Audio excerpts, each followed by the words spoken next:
JBNN keep you informed. I'm Michelle Jones, and in the news, Clarendon cop held with over 200 rounds, charged with murder. A policeman has been charged with murder and several breaches of the Firearms Act in relation to the shooting death of a man in Longville Park, Clarendon, on December 27, and the subsequent seizure of a large quantity of ammunition as well as guns.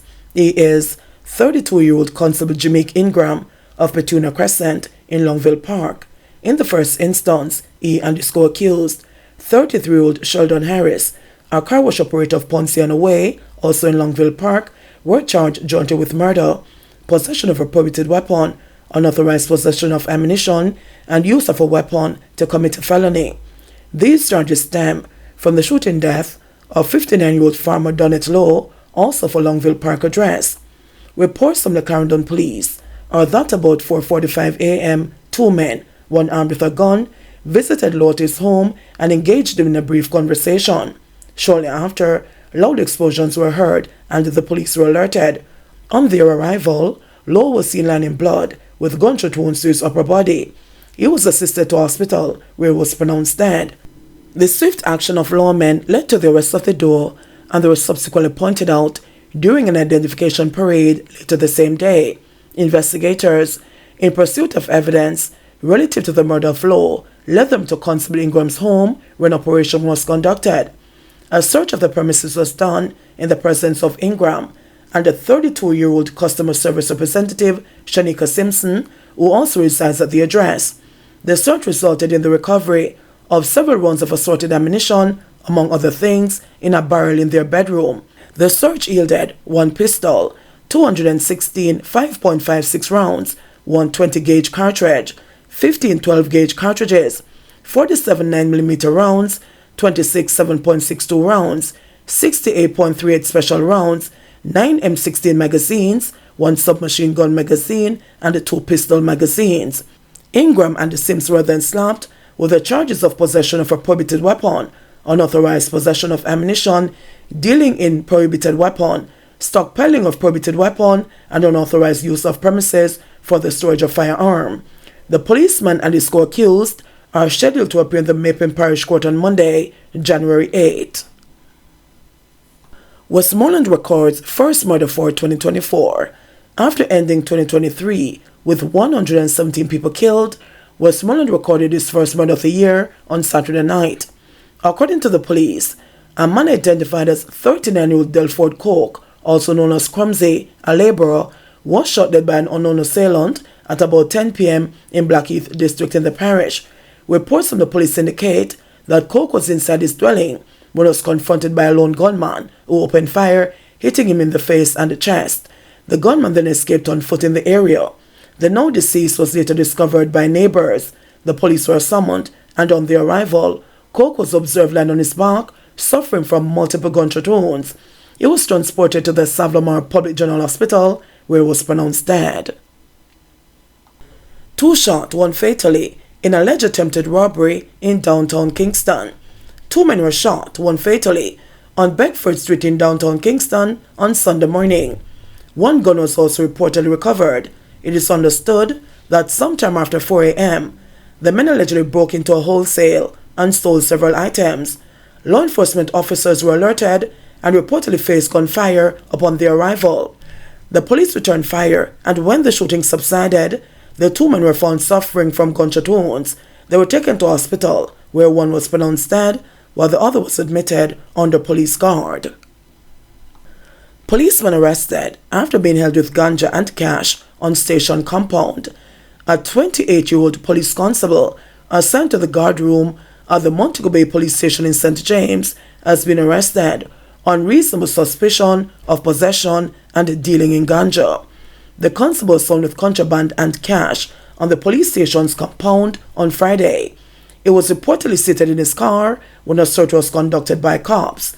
Thousands of dollars and a host of contraband were reportedly uncovered during the search. The constable was then arrested. He is expected to be formally charged. 3 teens arrested over bus park stabbing in St. Anne. 3 teens were arrested on Saturday over the stabbing of a 15-year-old boy at the Brownstone bus park in St. Anne. The injured boy remains hospitalized. Those arrested are being held on suspicion of wounding with intent. It is reported that about 8 p.m., the 15-year-old was at the bus park when a dispute developed between him and the 3 other teens, ages 14, 15, and 16. A knife was brought into play and he was stabbed several times in the upper body. He reportedly ran from the scene and was rescued by relatives who rushed him to the St. Anne's Bay Hospital. He was admitted for injuries received.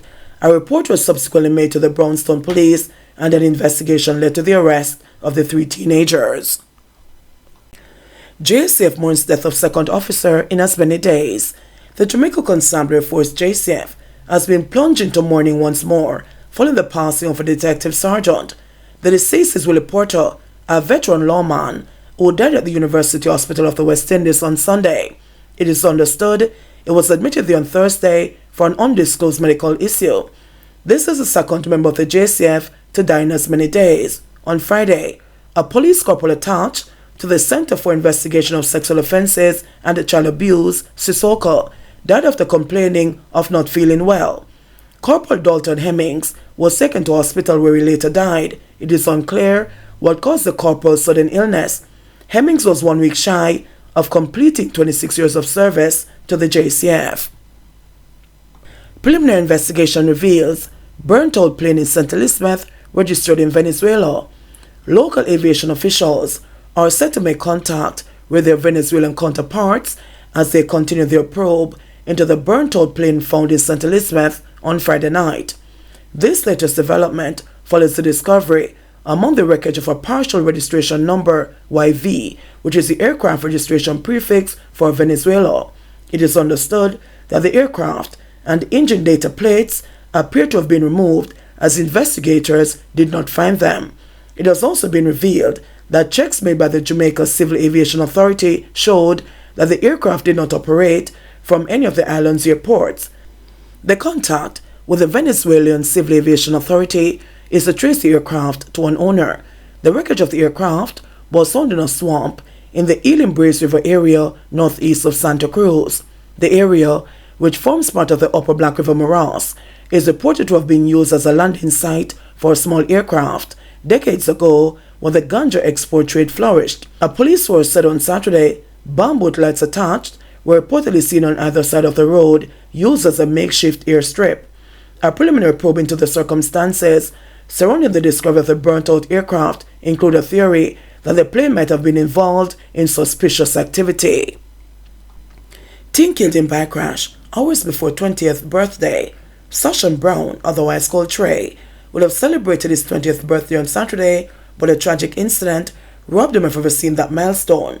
The aspiring electrician died at the Savamar Public General Hospital on Friday night after he sustained multiple injuries in a traffic collision while driving his motorcycle in his community of Broughton, Little London in Westmoreland in the afternoon. It's his birthday, oh Jesus, he would have been 20 today, Brown's mother, Abigail D'Souza, said on Saturday afternoon as she stared at his graduation photo and burst into tears. My dad work after 4 minutes to 5 when my spouse called and said that my son get it off him bike and my sister is on the way to the hospital with him, the distraught mother recalled. The grief-stricken mother said she hurriedly left work and headed for the hospital. I tried calling my sister and I was not getting her. And I called my son's phone and she answered. And I said, what happened to Trey? And she said, foot broke and him a cry for pain, the distraught mother recalled. Upon arriving at the hospital, the D'Souza recalled seeing her son lying on the bed, surrounded by a team of healthcare professionals. When me reach, me see about 15 doctors over him and perform CPR. And me come out.